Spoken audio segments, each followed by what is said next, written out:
So I'm just going to go do a quick tour of the kitchen garden. So I've got the greenhouse fully open.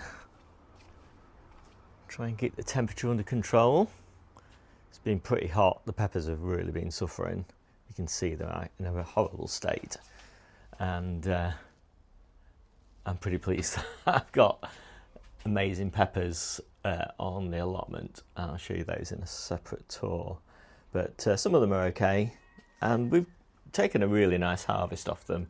I'm not like too worried really that I'm going to have to start taking these out probably. I was hoping I would keep these going all the way through sort of into November, but I think I'm not going to be doing that. They just look too scrappy. But as I say, you know, they're still giving really nice fruits, but yeah, just the quality of them is just not good enough for me. Up here, just moved these strawberries in. So these are ever-bearing strawberries. And I've just moved my late tomatoes in, and they're just starting to flower now. So I'm pleased that the weather's cooling down a little bit so we can get some fruit set on these. And I'm quite pleased actually with these late tomatoes as well. So the truss sizes are quite acceptable now on these, and these are sun gold. And again, we've got really nice trusses. So I think we're going to get some really nice late tomatoes on these. I'm still letting them grow, and I won't be actually pinching them out until they reach the top. But yeah, you can see good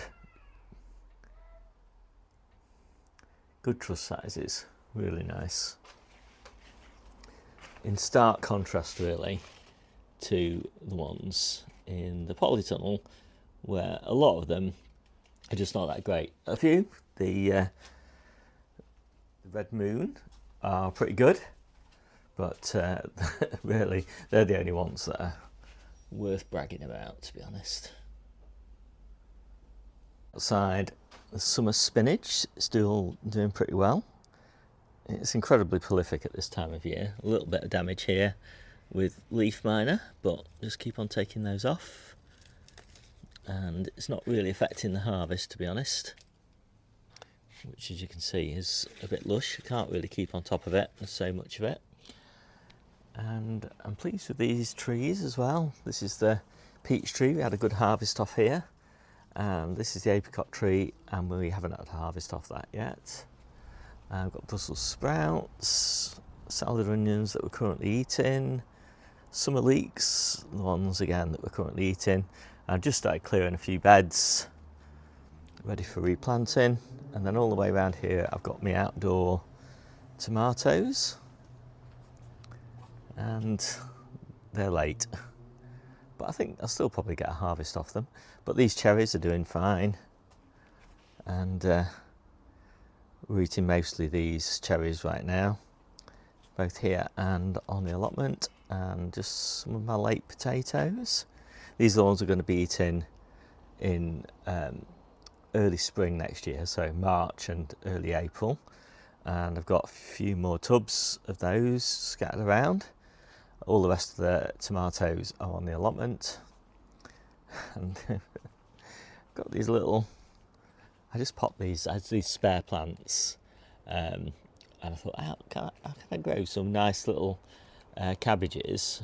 Because cabbages, I think, especially the red cabbages, look so pretty. Obviously they're ready for harvest now, so they're looking a bit scrappy, but they have looked really nice. All the different cabbages and kales and things that we've had in these pots. So I'll be getting all these pots cleared pretty soon and getting those replanted with my next succession of spinach. And then I save my beds on the allotment for spinach that's going to grow all the way through into winter. And then I'll be able to clear these pots and get them planted up with something like green garlic. And then got just a few beetroot. It struggled because, again, of beet leaf miner. A lot of leaf miner problems this year. And then all the way down here, I've got more strawberries. Some pretty good ones actually. I've just walked down here harvesting most of them, so there's not much to show. And then I've got all the colettes down here, and some of the colettes looking really great, like these.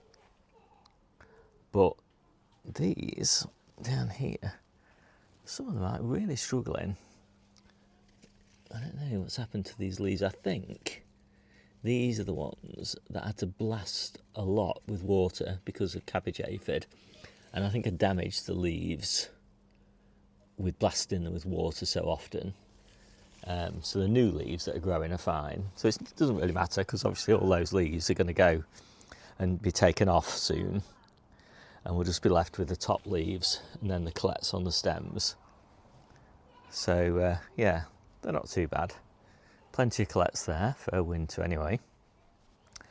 Just harvested my shallots, and they're in the workshop drying.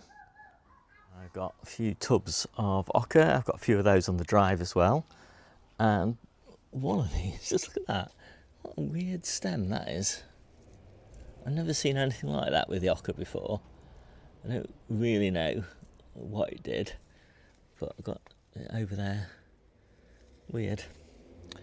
And then Pentland Brig Kale needs a bit of a tidy up. More Pentland Brig Kale, more Brussels sprouts, and again all of these summer strawberries all need topping, and hopefully they'll grow back nicely for next year. I might have to take this strawberry bed out maybe next year, maybe the year after, because it is coming to the end of strawberries in that bed now, I think. And obviously we've harvested all the gooseberries now. We've just got blueberries down here, red cabbages coming on nicely. We've had red cabbages now since June on the allotment, which means, and I've still got 2 or 3 weeks worth of harvest, maybe 4 weeks harvest actually, before I start picking some of these, which is great because mostly I want these for winter, and they're looking pretty good. And then I've got a later batch here, and again here I had a lot of cabbage aphid on this one, so I've had to really use a jet of water to try and get all those off. And I've got a few savoys in there which I might just have to take out because the red cabbages are completely overwhelming them, but it was worth a try. And the raspberries are pretty much finished. I need to sort those out. I have started bending over the new shoots so I can keep track of which ones I want to leave and which ones I want to take out. And there's those last few potatoes and a few more blueberries there, and cherry tree at the back, and a few seedlings out here which will be planted pretty soon. In fact, I might be even planting those tonight. Parsley for the polytunnel for winter. A few turnips there. I lost a lot to slugs and snails, unfortunately, and so my next batch of spinach, and another batch which is just about to germinate, and again I lost a few of those. So I don't normally lose any seedlings, but I did have a bit of a problem with slugs and snails, so yeah, that's the challenge when you're kind of growing in an out of control environment like outside, by comparison with growing in the greenhouse. But it's just been too hot in the greenhouse. So that, I think, is pretty much it. I'm really looking forward to getting this greenhouse back into sort of full production, but that won't be for a while yet.